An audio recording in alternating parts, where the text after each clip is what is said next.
My phone is larger than this backup camera screen. Damn! Hey guys, welcome to another episode of LJ's Garage. Behind me is a 2018 Ford Focus. This is the SE trim, so stay tuned. We're going to talk a little bit about why Ford is getting rid of this and what it's like to own one of these cars. So this is the third generation of the Ford Focus, which was available from 2011 to 2018. There was a fourth generation, but then Ford decided they're no longer going to be doing sedans and moving towards SUVs just like the rest of the automotive industry. So Focus is on the chopping block. Well, actually, it's not on the chopping block. It was on the chopping block and then it got chopped. Even though there's not much to talk about on the outside, we're going to take a quick walk around, then we're going to hop on the interior, and then we're going to take it for a spin. Before I actually get into some of the features of the front end, fun fact for you guys, Ford owns about like 8%, I think it is, of Aston Martin. So if you haven't noticed, in the recent years, a lot of their design is actually inspired by Aston Martins. I don't know if it's just me, maybe I'm crazy, let me know down in the comment section below, but I definitely think that you can see some Aston Martin in this design.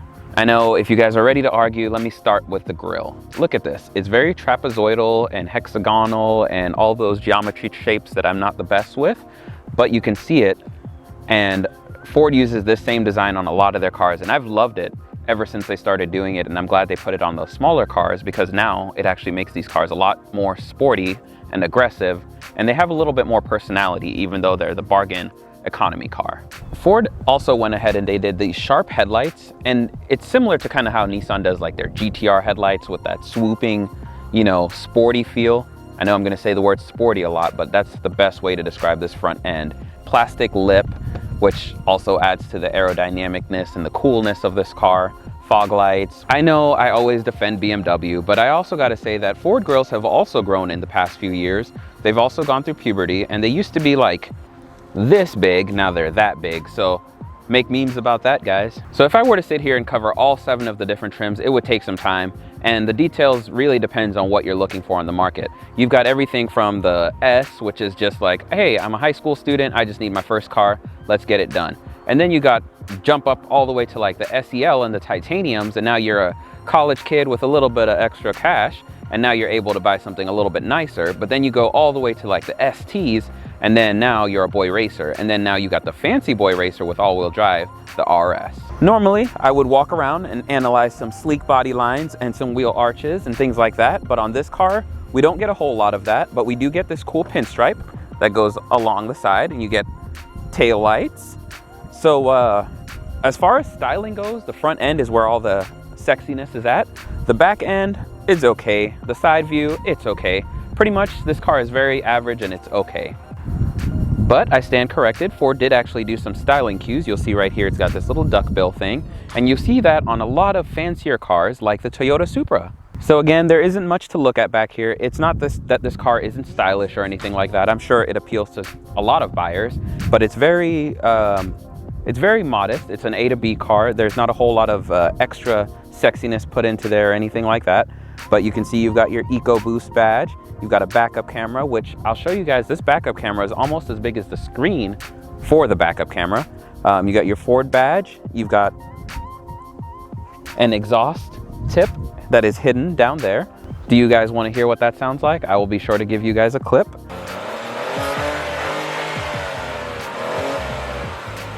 Damn! Even though this is on the smaller side for sedans, I'm going to go ahead and show you guys what the trunk looks like. I'll go ahead and pop that. As you can see, there's actually a fair amount of room. You've got your water bottles there for scale, and you can see that if you have a family of 4 and you need to put some bags and go on a weekend trip or do anything like that, this can more than handle that for you. As you can see, I am in the back seat. The seat is set for my driving position, 5'9", and then I'm sitting in the back, still 5'9", and there's a good bit of room for me. I'm comfortable, but anyone taller than that, once you get to like that 6-foot range, it gets a little cramped back here. So not the biggest back seats if you're carrying large men or adults or anything, large women even, it doesn't really matter. Large people in general will have a hard time in this back seat. I forgot to mention that these seats do fold, and on top of that, you don't really get a whole lot else back here. There's no rear climate vents. There is one storage area and a little behind the seat compartment. That's it. Oh, and cup holders. I almost forgot, you do get 2 cup holders back here. I'm not quite sure where this came from, but Ford gave you an extra added little compartment right here. I believe it's for smartphones, so you guys don't text and drive. So put your phone there, you'll forget it's there because no one puts their phone there, and you won't text and drive. So pretty much just make sure that when you're shopping around for something like this, that you do compare and look at like the Corollas and certain other cars and see kind of what you're getting, what safety features are offered, things like that. Because even though this is a great car, if you want a little bit more, you kind of have to spend a little bit more to get the higher trims. We're gonna stop right here before I hop in. You're gonna see that these are just normal cloth seats. You've got manual levers. You've got the normal pull tab to slide the chair forward. There really isn't a whole lot that's complicated, and it's just because, again, this is just the bargain car. This is all about driving and just getting from A to B, getting good gas mileage. So that's what this car is about. Don't forget that. Are you guys ready? Because under the hood is a 1-liter EcoBoost engine.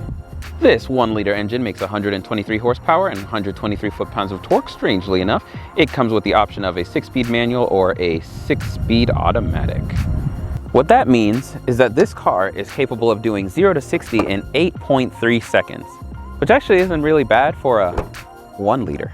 I keep saying that it's only 1 liter because I don't know if you understand how small that is. If you grab a 2-liter soda and drink half of it, that's 1 liter. That's how small this engine is. Quick maths. So this is what it looks like from the driver's perspective, or if you're in the back seat like the camera lady is right now. There isn't a whole lot. It's typical Ford standard interior. You can hop in all of them and they're pretty much kind of have the same feel. Your steering wheel controls, pretty easy to use, pretty accessible. Wiper blades, turn signals, all that standard. And then if you look up here, you've got your normal dash, and it tells you some quick vehicle information, or quick bits of vehicle information. And then you also have like your fuel gauge, all that stuff. It's all still analog, which is actually pretty surprising for a 2018. But again, at this price point, that's to be expected. Something I find pretty interesting is that look at the size of these knobs. That sounds very weird, but look at the size of these. They're kind of large for just being your climate open and close functional buttons. Another complaint I hear is that these are kind of hard to, work your way around, especially if you're unfamiliar with the car, but that takes a little bit of getting used to. Down here, you've got your automatic stop start, which is actually pretty good on this car. It turns on, turns off just fine, no complaints. Normal shifter, 12-volt outlet, USB charging port right there, and then a little storage cubby area, 2 cup holders, climate control. Not your normal climate control where it's just low, medium, or high. This one actually has temperature settings and it shows up right there, which I find pretty interesting. This screen right here, not quite sure what Ford was thinking or why Ford does this. Not a fan, but I guess if you don't like distractions, then that's a benefit. But look at the size of this backup camera. Take a look at the screen right now with this backup camera. I'm glad that there is a backup camera. I definitely appreciate that, Ford, and I know that it's kind of regulated by the government, but here's my phone for scale. My phone is larger than this backup camera screen. Not only that, but if we went back a couple generations to like the iPhone 3G, even that thing was bigger than this screen. You've got your radio settings. We're gonna listen to static. If you go into the menu, oh, hold on, let me turn the static off. Okay. You do have Bluetooth. You got Sirius XM radio if you pay for that service. You can go in here and you can turn up your bass. You can go to the sync settings and adjust your clock and your audio settings and make it to where your speed turns up when you go faster, things like that.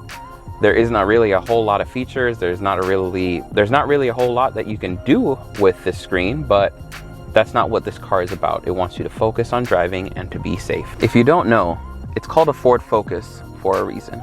Something else that's kind of cool, when you adjust your light settings, you got this little car that pops up and you can see, it'll tell you if you got your low beams on, your parking lights on, or your high beams, all that good stuff. So it is kind of a cool function.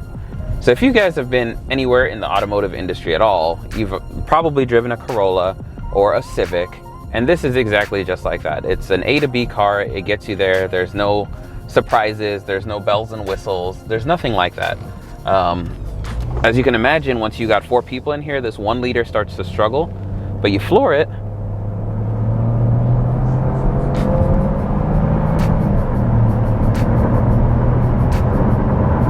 $60. So I don't know, there's really not much to it. It's comfortable, enough. The seats aren't bad. I wouldn't mind taking this on a long road trip. It gets great gas mileage. I think it's somewhere in like the 40s. Overall, I couldn't really say there's a whole lot to talk about. Suspension's good. The steering is all right. Little vague, but to be expected.